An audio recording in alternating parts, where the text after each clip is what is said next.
omnibus law artinya? Artinya aja, udah kelabakan jawabnya. Iya. Itu kan apa ya, gimana itu? Mahasiswa loh. Kalau orang anak-anak muda umum jalanan sih saya nggak terlalu masalah. Iya. Ini Kalau mahasiswa, omnibusnya mereka mengajukan satu gugatan, tapi omnibusnya aja nggak ngerti apalagi isi undang-undangnya kan. Gimana Jo? Jaka? iya, iya Mas ya Kak. Ya, Mas Jaka silakan. Oh, gimana ya, Mbak ya? Ini agak berat nih bahasannya nih. Saya takut diserang mahasiswa lah sebenarnya. Nggak Pada apa-apa. dasarnya tuh kita sebagai mahasiswa adalah ya tugas belajar. Boleh salah, tidak boleh bohong. Iya. Berani kotor itu baik kok. Iya, betul. Menurut saya ada dua posisi, Bah. Sebagai mahasiswa itu kita tetap bisa mengapresiasikan hal yang bisa kita bawa untuk tetap kritis kepada pemerintah. Karena itu adalah dinamika yang bergerak di dunia, di negara demokrasi. Kalau hal itu dibantah dan hal itu ditolak, itu akan mati nilai demokrasi menurut saya. Karena orang bisa, siapapun bisa bersuara, siapapun bisa berhak untuk bergerak, tapi tidak ada boleh yang melarang. Makanya Mahfud MD membuatkan suatu tempat untuk bisa tanya jawab sama mahasiswa. Baik benernya mahasiswa, dia belajar, Bah. Dia punya hak, dia bisa kritis. Tidak perlu dipermalukan, cukup dikasih penjelasan bahwa oh ini loh yang sebenarnya. Oh ini loh yang sebenarnya. Namanya mahasiswa, termasuk saya pun tidak oke saya tidak begitu paham tentang hal ini. Tapi setidaknya yang bisa saya ambil adalah oh ternyata memang masih ada niat kritis. Oh ternyata literasi yang benar itu adalah pengaplikasian. Bukan hanya sebagai kajian, bukan sebagai ya istilahnya itu cuma obrolan, tapi benar-benar aksi gitu. Jadi jangan sekadar cek kaji molor habis. Nggak ada hal yang pasti gitu. Dan itu sebenarnya dibutuhkan untuk negara-negara demokrasi. Kalau negara demokrasi tidak dipenuhi lagi sama orang-orang yang kritis, kita bukan lagi negara-negara demokrasi kalau semuanya sudah dibungkam. Ya, sekarang kita lihat pemerintah, banyak hal-hal yang diatur dari RKUHP itu dibatasi dan sampai istilahnya kita tidak boleh menghina pejabat negara. Padahal tugas kita adalah mengkritisi. Itu sebagai poin untuk perbaikan dialog. Tanda kita peduli kepada pemerintah bahwa masih ada yang kurang loh. Masih ada yang kurang baik loh. Tolong kasih kami informasi yang jelas loh. Tolong dong berikan kami pengertian yang lebih jelas gitu. Mereka bisa berkata seperti itu mungkin namanya Indonesia, Bah. Semua pengaruh besar, efek besar. Kita tidak bisa menyaring bahwa hal itu ada salah. Tapi hal yang dia perlu katakan bahwa ada hal yang mungkin tidak tersampaikan gitu kepada mahasiswa ini, informasi tersebut.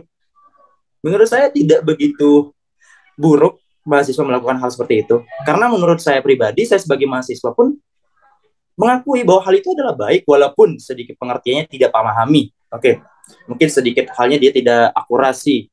Tapi orang yang pintar apa kerjaannya kalau dia tidak mengetahui bahwa ini adalah hal kondisi yang darurat. Orang yang hanya menikmati hal dari pemerintahan, tapi nanti ngomel di belakang gitu. Oh kita siapa? Oke kita paham, kita hanya mahasiswa. Mahasiswa itu dilindungi Pak dalam hukum. Kita punya hak lah sebagai mahasiswa mengkritisi, bukan mempermalukan atau mengajak loh. Mahasiswa ini mengajak untuk diskusi dan membahas apa sih KUHP itu. Banyak catatan-catatan dalam undang-undang ini yang menurut kami pun rancu gitu. Itu kritis loh. Atau pengesahan undang-undangan pun harusnya 3 bulan sebelum undang-undang disahkan harus dikaji dulu. Dan menurut saya tindakan yang dilakukan mahasiswa ini, kalau orang-orang beranggapan bahwa ini adalah hanya diambil permalukannya saja, ya menurut saya berarti ya udah, toh viral aja yang diambil, bukan poin pembelajarannya seperti itu. Ya. Oke, tapi kalau kita lihat teoritis ya, pembuatan suatu undang-undang khususnya di Indonesia itu kan usulnya bisa dari pemerintah, bisa juga dari partai. Ya, artinya usul inisiatif itu bisa dari pemerintah, bisa juga dari DPR. DPR kan isinya partai-partai. Tapi kemudian dalam tahap berikutnya dilakukan pembahasan. Nah, dalam pembahasan inilah yang kadang-kadang lama. Di sini ada ada pertempuran kepentingan. Termasuk juga di dalamnya mereka dalam hearing dengar pendapat itu mengundang berbagai pihak yang dianggap berkepentingan, terutama yang ada pengaturannya di dalam undang-undang tersebut. Ya, artinya kalau satu undang-undang berkaitan dengan perburuhan ya pastinya mereka yang mewakili buruh itu juga akan diundang. Nah, terus kemudian juga dari perguruan tinggi secara ilmiahnya untuk naskah akademiknya pasti juga diundang. Terus kemudian tokoh-tokohnya, pakar-pakarnya diundang. Ini pembahasan ini yang kadang-kadang lama nih sampai bertahun-tahun. Baru setelah matang, ya DPR kemudian menyetujui istilahnya, menyetujui rancangan undang-undang menjadi undang-undang. Lalu rancangan yang sudah disetujui ini baru kemudian diajukan ke presiden untuk disahkan, ditandatangani oleh presiden. Setelah ditandatangani masuk ke dalam lembaran negara, baru kemudian berlaku. Gitu. Jadi artinya kalau kita tangkap pembicaraannya berarti mahasiswa boleh dong melakukan suatu tindakan karena toh ya namanya juga mahasiswa masih belajar, jadi tindakannya salah-salah pun nggak apa-apa gitu. Berani kotor itu baik. Apa bukan sebaiknya justru ketika kita itu mahasiswa kita harus memperlihatkan bahwa tindakan kita adalah tindakan yang ilmiah, walaupun statusnya masih mahasiswa, masih belajar. Gitu. Jadi bukan berarti pembenaran bahwa seorang mahasiswa yang masih belajar kemudian tindakannya juga salah, kan nggak kayak gitu. Kecuali kalau bukan mahasiswa ya, kecuali kalau bukan mahasiswa. Tentunya kalau seorang mahasiswa itu tindakannya harus berdasarkan urutan yang sebenarnya, berdasarkan ilmiah, baru kemudian nanti kalau dalam materi dia nggak ngerti, ya memang ada medannya, yaitu hearing tadi, dengar pendapat gitu. Jadi apa namanya, walaupun memang benar mahasiswa berhak mengajukan pendapat, pasti itu dalam negara demokrasi pasti dia punya hak. Ya, cuma apakah kemudian sebagai mahasiswa tidak juga menyandang predikat sebagai orang terdidik, sebagai orang terpelajar, sebagai sivitas akademika, sehingga kemudian boleh-boleh aja bertindak tanpa bimbingan teoritis, tanpa bimbingan ilmiah, kan nggak gitu ya. Gimana Irgi? Ntar saya jadi kuliah nih kalau saya jelasin ya. Sekarang pendapatnya udah gimana, Irgi? Benar nggak pendapat saya bilang bahwa walaupun itu mahasiswa masih dalam taraf belajar, tapi bukan berarti kemudian dia melakukan tindakan yang salah kemudian harus dibenarkan juga. Gimana? Bener Wah. Jadi sebagai mahasiswa, kalau ini asumsi saya pribadi ya, alangkah baiknya kita mempelajari dulu apa-apa yang ingin kita komentari atau apa-apa yang ingin kita beri saran, kita kritisi kayak gitu. Jadi jangan sampai kan ada istilahnya ya, mahasiswa adalah ujung tombaknya rakyat gitu. Benar. Nah, jadi jangan sampai ujung tombak rakyat ini nggak tahu apa yang dibawa ke sana gitu, nggak tahu apa yang mereka permasalahkan, nggak tahu apa yang mereka kritisi gitu. Oke lah, ya, tadi katakan Bang Jaka itu ada mungkin ada benarnya gitu. Tapi mungkin beberapa orang kalau disamaratakan seperti itu mungkin tidak akan terjadi kejadian 98. Benar. Tidak akan terjadi kejadian 98 dan tidak akan terjadi kejadian besar sebelum-sebelumnya kalau mahasiswa tidak mengetahui apa-apa yang ingin mereka sampaikan gitu. Jadi kalau menurut saya pribadi harus ada kajian, harus ada konsolidasi atau apapun demi membahas topik yang ingin kita kritisi gitu. Jadi jangan sampai si ujung tombak rakyat ini tidak tahu apa yang jadi senjatanya gitu. Padahal dia sendiri senjatanya gitu. Intinya jangan sampai ujung tombaknya tumpul gitu kan. Benar, Bah. Betul, Bah. Tumpulnya itu karena dia sendiri ya apa yang diomongin nggak tajam. Kan gitu intinya kan. Ya, justru dari lembaga ilmiah sebagai sivitas akademika pendapatnya harus tajam kan gitu kan. Gimana Kartik? Ya. Iya, Pak. Harusnya sih memang begitu sih. Kalau mau ngomong apa-apa ya harusnya tahu dulu mau ngomong apa sih gitu, nggak asal jeplak. Kalau kata orang Cengkareng bilang. Jadi harus tahu ilmunya dulu, benar Bah, benar kata Abah. Jadi nggak bisa lah kita main main asal demo, asal ngomong aja. Tapi kita nggak tahu inti yang diomongin itu apa. Ya bolehlah semangatnya menggebu-gebu boleh, bagus. Tapi ya benar kata Abah itu harus ujung tombaknya itu harus runcing, harus tajam. Gitu sih Bang. Ya jadi kalau misalnya ya saya sih nggak melakukan pembelaannya, saya melihatnya secara akademik aja sebagai tugas dosen Artinya kan saya maunya idealnya kan, dan karena saya juga dosen apa namanya sosiologi politik, Anda pernah belajar sama saya. Artinya kan saya mendukung kalau mahasiswa itu ngerti politik dan bisa menjalankan perannya dalam masalah politis. Tapi yang saya tidak inginkan adalah ketika mereka menjalankannya tanpa dasar itu. Ya kan, jadi kalau tanpa dasar kan berarti ya seperti disampaikan Irgi tadi, mereka seolah-olah nggak ngerti bahwa mereka adalah ujung tombak. Sehingga kemudian ujung tombak begitu ditembakkan malah berbalik. Karena apa? Karena tumpul gitu loh. Justru ketika kita datang dari lembaga ilmiah menyandang status mahasiswa, menyandang status sivitas akademika, apa yang kita sampaikan justru harus benar-benar ilmiah sehingga tidak dilemparin. Maksud dari katakanlah yang saya sampaikan tadi, Pak Mahfud MD nanyain dulu sebenarnya maksudnya omnibus itu apa? Anda tahu nggak? Belum tentu itu dalam rangka apa melecehkan atau merendahkan. Tapi beliau juga kan profesor, dalam arti kalau profesor kan pasti perguruan tinggi. Mana ada orang apa bukan pendidik bisa dapat gelar profesor. Nah, berarti dalam konteks ini beliau juga ingin mengatakan sama dengan saya, kalau Anda ngomong, Anda ngerti nggak sih yang diomongin gitu loh. Jadi kalau misalnya Anda mengerti apa yang diomongin, tentu apalagi kemudian apa yang Anda sampaikan itu bernas, bagus, runcing. Ya memang pemerintah harus mendengarkan, itu harus. Karena jelas-jelas Bapak pemerintah Orde Baru aja kan gugur gara-gara peran mahasiswa, kan gitu kan. Tapi kan banyak orang juga yang mengatakan bahwa kualitas mahasiswa zaman 98 dengan sekarang itu beda. Kalau dulu itu benar-benar, apalagi kalau yang katakanlah yang menjatuhkan Bung Karno tahun 66, itu masih didikan Belanda itu. Mahasiswa masih didikan Belanda. Artinya lebih kualitas keilmuannya lebih mendasar. Gitu loh. Nah, terus kemudian 98. Kalau sekarang kan ini generasi medsos yang kita lihat nih. Yang Anda sampaikan sendiri tadi, hanya 60% yang rajin.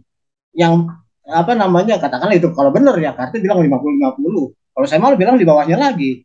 Gitu ya. Nah, saya nggak tahu pendapat Jaka tuh berapa persen. Mungkin bisa lebih tinggi, bisa lebih rendah. Tapi average 50-50 lah yang netral. Tapi kan kita nggak bisa apa memastikan ini yang ngomong ini, yang bersuara ini, yang suaranya ini kencang, itu 50 yang bawah apa 50 yang atas gitu loh. Betul nggak? Ini 50 yang rajin apa 50 yang malas nih? Jangan-jangan yang 50 yang malas yang berani ngomong nih gitu kan.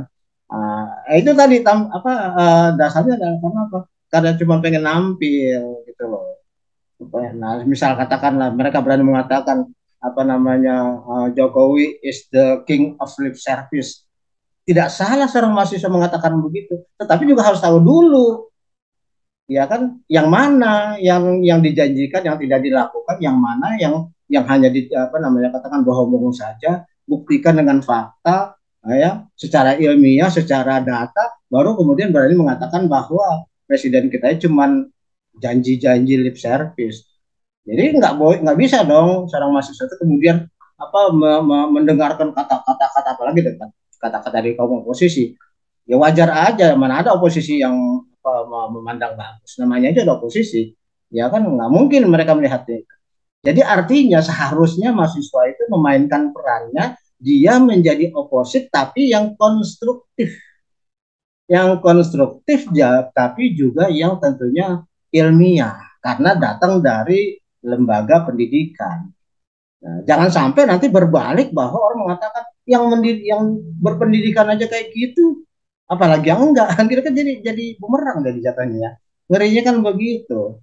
Akibatnya seolah-olah memang apa? Ketika kemudian dibalikan mereka kemudian kelabakan, jadi orang menilai, oh mahasiswa sekarang cuma begitu. Kan akhirnya jadi ini ya, jadi apa namanya merendahkan mahasiswa sendiri. Gitu loh. Jadi kalau saya katakan kita berhak, mahasiswa berhak bersuara pasti bagian dari demokrasi. Bahkan berulang-ulang tahun 66 Bung Karno jatuh gara-gara mahasiswa. 98 Pak Harto jatuh gara-gara mahasiswa. Ini sudah terbukti. Ya, tapi kalau yang sekarang juga pengen jatuhin Jokowi, silahkan. Tapi karena kualitasnya beda dan gaungnya juga beda, ya seolah-olah jadi akhirnya nggak ada pengaruh apa-apa tuh. Karena apa? Ya karena dasarnya nggak ada juga gitu loh. Nah, jadi kembali ke dasar pembicaraan kita ya, pokok pembicaraan. Benar nggak bahwa ini sebenarnya karena mereka minim literasi. Artinya maba, males baca, bukan mager. Oh, magernya ini juga sih, karena dengan laptop mereka banyak tidur, ini males baca. Ya, terus kemudian karena males baca, ada lagi tampilan-tampilan sehingga ini Kartik kebetulan pakai jilbab. Kan banyak juga cewek-cewek yang malah lepas satu-satu itu dalam rangka TikTok, dalam rangka mendapatkan apa namanya eksistensi. Ya, akibatnya ini. Jadi yang saya khawatir adalah mereka berbicara tanpa menyadari, tanpa didasari literasi, tapi hanya pengen tampil. Akibatnya bukan meninggikan derajat mahasiswa, malah sebaliknya. Jadi orang ngenyek mahasiswa kayak gitu. Gitu kan? Terus nggak, Kartik? Iya juga sih, Bang. Iya. Gimana, Jaka? Dari tadi poin berdiskusi yang saya dengarkan, Bah, tidak ada poin yang Abah mengatakan sebagai penengah sebenarnya. Gimana? Karena menurut saya, poin di diskusi di sini sebenarnya Abah menjadi netral. Tidak menjadikan oposisi adalah sesuatu yang paling baik lah, menurut saya pribadi. Kalau secara pribadi Abah sebagai pemimpin diskusi juga harus bisa sebenarnya menilai gitu, gak hanya satu sisi loh yang salah. Tapi 12 sisi ini juga kita bisa berpandangan dengan sisi yang berbeda sebenarnya. Seperti Abah mengatakan bahwa mahasiswa saat ini bukan lagi di eranya tahun 98. Oke, kita pahami lah. Kalau kita mau disamakan pada zaman peperangan pada waktu itu dibanding zaman sekarang yang serba milenial. Sekarang yang saya tanyakan adalah, kalau misalkan mahasiswanya saat ini adalah saat ini, gitu ya, bagaimana peran dosen ini bisa membangun masa ini dengan masa tahun lalu? Gitu. Ya.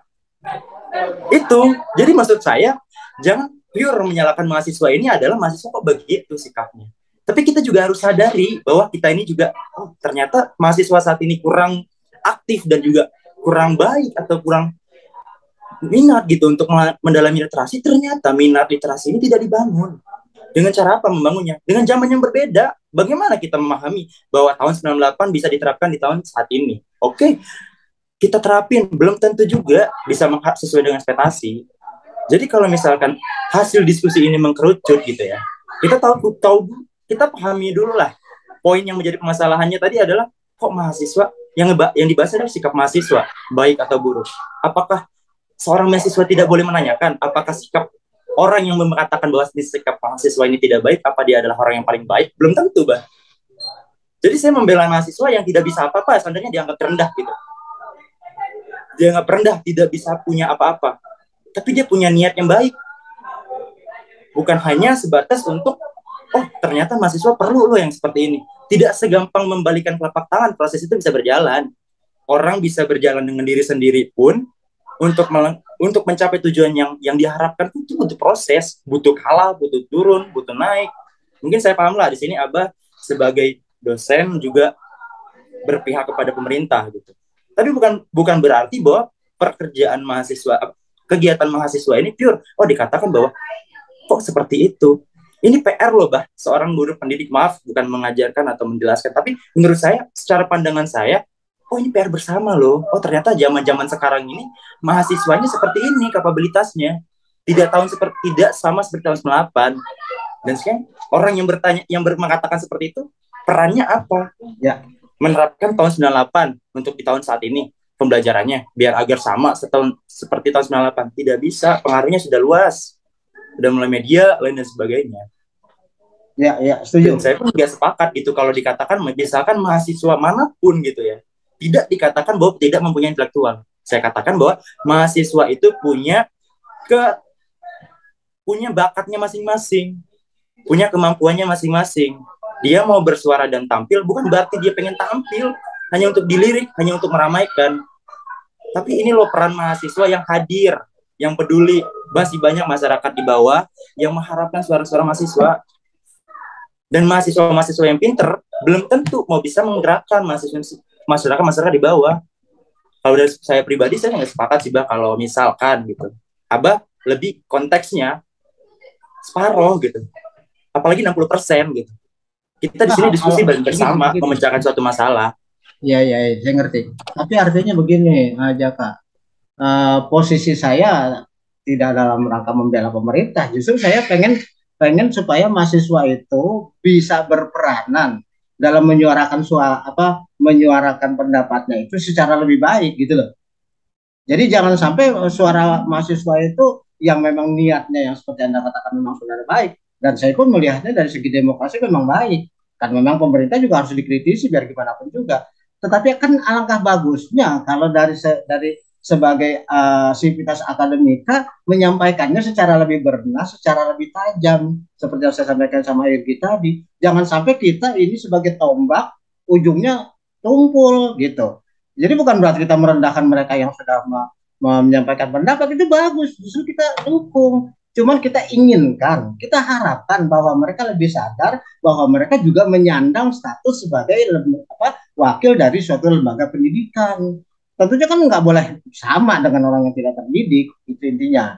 Dan bahwa 60% memang peranan mahasiswa, itu memang dari dunia pendidikan. Kalau andragogi seperti itu peranan dari yang bersangkutan, karena andragogi adalah pendidikan orang dewasa, semuanya harus berdasarkan inisiatif mereka, makanya presentasinya 60%. Sementara kalau pendidikan SMA ke bawah adalah pedagogi, di mana peranan pendidiklah yang lebih besar. Nah, itu dari ilmu pendidikannya. Jadi artinya seorang mahasiswa yang memang sadar bahwa dia membawakan suara dari rakyat dan dia juga mewakili lembaga pendidikan, tentunya apa yang disampaikan juga beda.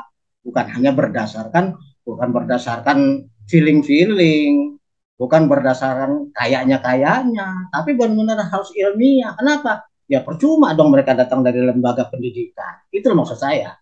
Jadi saya bukan merendahkan, justru saya ingin mereka tuh tampil lebih bagus lagi. Jangan sampai kemudian mereka begitu tampil malah berbalik dipermalukan orang. Itu intinya. Jadi sama sekali saya bukan mau merendahkan, justru saya pengen mereka tampil lebih bagus lagi. Supaya ketika mereka kemudian mempersiapkan diri dengan baik, mereka tidak akan melakukan tindakan-tindakan yang akhirnya menjadi bumerang bagi mereka sendiri. Gitu. Membandingkan dengan yang dulu-dulu, ya memang beda. Artinya kalau dulu kan tidak ada internet ya. Jadi semuanya itu benar-benar ini. Ingat bahwa manusia itu adalah anak zaman. Bukan berarti yang dulu lebih ringan sekarang lebih berat. Bukan berarti yang sekarang lebih berat yang dulu lebih ringan. Enggak. Masing-masing anak zaman. Nah, sekarang memang ujung dari diskusi ini memang saya inginkan sekali bahwa peranan dosen bagaimana 40% itu besar. Maka justru nanti kalau apa yang didiskusikan ini kemudian dibaca, didengar juga oleh dosen, saya inginkan mereka juga sadar bahwa mereka juga 40%. Jangan sampai mereka membiarkan bahwa anak-anaknya tampil tanpa bobot gitu loh. Jangan sampai. Jadi mereka juga punya peranan. Kenapa tombak-tombak itu harus runcing? Walaupun aktivitasnya lebih banyak kepada mandirinya mahasiswa, tapi 40% peranan dosen juga tetap besar gitu. Jadi intinya fokusnya saya justru ingin melihat semua masalah ini dari kacamata bahwa pendidikan itu memperanan dua pihak, bukan hanya si mahasiswa. Nah, cuma memang pengaruh dari medsos dan pengaruh dari pandemi sekarang ini cukup besar, sehingga kemudian adalah yang katakan niat-niat sampingan di samping menyuarakan pendapat rakyat, itu juga kan nggak bisa kita hindari. Dan setiap zaman juga ada seperti itu. Ada yang murni berjuang, ada yang pengen jadi itu tetap ada. Ada yang pengen tampil bagus, ada juga yang pengen eksis, itu juga nggak bisa kita ingkari. Jadi artinya ada yang murni berjuang, saya yakin ada banyak. Tapi yang pengen eksis juga banyak ya, nggak bisa kita hindari. Kita nggak bisa mengatakan mereka semua murni, ya kan? Pasti ada yang seperti itu. Sama di kalangan mahasiswa, di kalangan dosen, di kalangan masyarakat umum, ya kan motivasi orang beda-beda. Nah, justru saya pengen ngelihatnya itu secara netral. Intinya, ya bagus mahasiswa bergerak, tapi kok ya yang cantik lah gitu loh. Jadi ibarat Anda tuh mau nampil nyanyi, ya jangan asal nyanyi lah. Nyanyinya tuh dengan vokal yang bagus, dengan iringan band yang bagus, musik yang teratur, itu maunya saya gitu. Jadi jangan sampai yang penting dia berani nyanyi, bukan berani nyanyi nanti malah jadi malu-malu ya kan gitu. Intinya gitu, Jak. Jadi jangan sampai kita salah paham. Bukan, saya nggak nyalahin siapa-siapa. Saya justru pengen meletakkan masalahnya itu kepada koridor yang sebenarnya gitu. Gimana Irgi? Kayaknya kita juga nggak perlu terlalu panjang nih. Kesimpulannya adalah bahwa benar nggak bahwa sekarang ini minat mahasiswa karena pandemi dan kemudian juga karena hal lain itu berada di titik nadir sehingga kemudian tindakan mereka juga menjadi kurang berbobot. Apalagi kemudian mereka mengatakan sebagai wakil rakyat, mewakili suara rakyat. Tentunya berbobot itu adalah harus dong, nggak bisa enggak. Apalagi mau ya kalau mau wakil rakyat nggak berbobot nanti kemudian ketika beralih ke pemilihan di tangan mereka nggak berbobot juga. Jadi negara bukan tambah bagus sama hancur dong. Gitu. Gimana Irgi?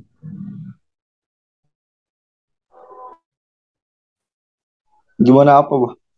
Gimana pendapat kamu deh yang terakhir? Benar nggak apa yang disampaikan itu apa namanya pengaruh dari pandemi dan pengaruh dari internet sehingga kemudian sekarang minim literasi yang akibatnya kemudian banyak suara dari mahasiswa yang kurang mencerminkan peranan kemahasiswaan. Bisa dibilang iya, tapi balik lagi buat tidak menyeluruh gitu. Sama sih seperti tadi sih. Tadi kan Jaka juga udah bilang beberapa mahasiswa malah mungkin bisa memanfaatkan dengan internet ini sebagai literasi. Itu ada benarnya juga. Cuman mungkin kebanyakan dari teman-teman mahasiswa menganggap bahwa informasi yang mereka dapat adalah informasi konkret, bah. Jadi mereka kurang bisa memfilter mungkin kurang bisa memfilter. Jadi ketika mereka dapat satu informasi, oh mereka langsung menyimpulkan bahwa ini adalah konkret gitu. Padahal kan enggak gitu, harus kita cari lagi sumber yang lain, kita cari sumber lain, kita kumpulkan, baru kita diskusikan. Dari situlah kita dapat kesimpulan, dan dari kesimpulan itu baru kita bisa bawa ke siapa nih yang bisa kita ajak untuk berdiskusi terkait ini di pemerintahan gitu. Kayak gitu sih. Jadi bisa dibilang mungkin iya tapi tidak menyeluruh, bah, gitu sih. Iya. Karti gimana? Penutup aja, nggak usah terlalu panjang kita. Iya, Bah. Ya, kalau ditanya pandemi ini kepengaruh apa enggak, balik lagi ya, Bah. Memang pengaruh sih, Bah. Memang pengaruh karena dari segi sistem belajar juga kan kita beda. Ya, saya anak 90-an yang biasanya belajar pakai buku. Terus kita belajar pakai online. Kaget sebenarnya, Bah, saya pribadi. Ya, sedikit banyak memang berpengaruh, Bah. Itu mungkin yang membuat kami jadi minim literasi ya, Mbak, minim bacaan, kurang baca. Jadi kalau saya pribadi saya mengakui memang jadi minat pembacanya memang jadi kurang. Jadi ya ilmunya nggak banyak. Kalau saya pribadi, Mbak, itu sih. Makanya harus butuh waktu untuk banyak belajar biar ilmunya makin nambah. Oke, iyalah masih 6 semester. Masih seumur jagung, Mbak, masih jauh. Semester 2 tapi tua gitu. Nggak masalah. Oke, gimana Jaka? Your final statement. Ya, menurut saya, Bang, kalau pengaruh dari COVID mah ada, kita lihat dari kemampuan manusia lah. Seperti Mbak Sartika mungkin tahun 90-an, mungkin dari kami tahun milenial gitu sebenarnya. Jadi memang pengaplikasian dan setiap tahun itu kan pasti berubah kebiasaannya. Jadi pengaruhnya sangat besar lah. Untuk saat ini yang darinya biasa belajar langsung jadi daring. Menurut saya sih ada pengaruh besar juga. Dan itu tidak ada yang bisa menjangkau untuk memprotek itu sebenarnya sih. Karena sekarang internet itu serba luas. Jadi kita hanya cukup menasihati teman kita bahwa berdiskusi itu setelah belajar dari online itu apa yang bisa diskusikan. Paling itu sih untuk mengajaknya. Nggak harus melarang dia memprotek online itu buruk, tapi bagaimana apa yang dia bisa ambil dari nilai positif dari online itu. Itu sih, Bah. Oke. Jadi sebenarnya sebagai kesimpulannya bahwa justru kalau saya mengadakan diskusi-diskusi seperti ini, dan ini banyak lagi seri-seri berikutnya ini, mengangkat topik-topik yang lagi mengundang mahasiswa. Ini juga salah satu cara saya untuk supaya mahasiswa itu berani speak out, berani mengemukakan pendapatnya. Artinya berani bicara, berani mengemukakan pendapat, dan Anda pendapatnya nanti kan didengar banyak orang juga. Jadi ini merupakan suatu apa ya, cara saya untuk membuatkan suatu metode pembelajaran juga ya, yang sifatnya adalah supaya membuka wawasan juga. Oh ini loh, ada satu kasus sedang bagaimana pendapat mahasiswa, ya kan? Nah, di samping kalau kemudian mahasiswa kemudian membeberkan apa pendapatnya, itu nanti kan akan didengarkan oleh sebagian pembaca, mendengar yang juga mungkin dosen, yang juga akan menimbulkan inspirasi bagi mereka apa yang seharusnya mereka lakukan, karena peranan mereka cukup besar. Pembentukan 100% itu 40% adalah dari dosen gitu. Jadi yang kita harapkan memang seperti itu, semacam pencerahan ya.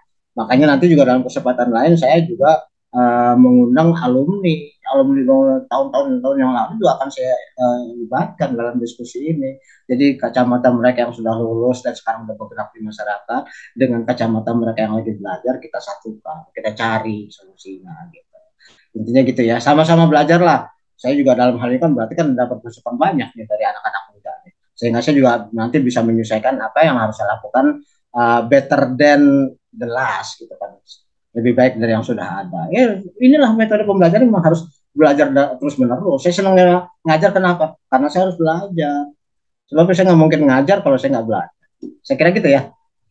Baik, saya kira demikian saja. Kita sudah hampir 1 jam, cukup banyak apa yang kita bicarakan. Mudah-mudahan ada manfaatnya, membuka wawasan kita masing-masing. Kita saling berinteraksi, saling berdiskusi. Dan yang paling penting lagi adalah bahwa niat kita ini adalah suatu bukti bahwa kita peduli terhadap masalah yang ada di dalam masyarakat. Jadi kita tidak diam, tapi kita coba speak out, walaupun mungkin sebatas ini saja. Mudah-mudahan ada manfaatnya. Paling tidak ini pasti dicatat sebagai amal saleh. Yakin saya. Baik. Terima kasih Jaka Mardiansa Soeparti dan Irgi Aditya Nuralam. Mudah-mudahan sehat selalu dan mudah-mudahan kita dalam lindungan Allah. Saya akhiri, wabillahi taufiq wal hidayah. Assalamualaikum warahmatullahi wabarakatuh. Waalaikumsalam warahmatullahi wabarakatuh. Terima kasih ya, Pak. Terima kasih, Pak. Terima kasih Kak Soekarti, terima kasih Jaka. Ya, makasih Mas Jaka, Mas Irgi. Assalamualaikum.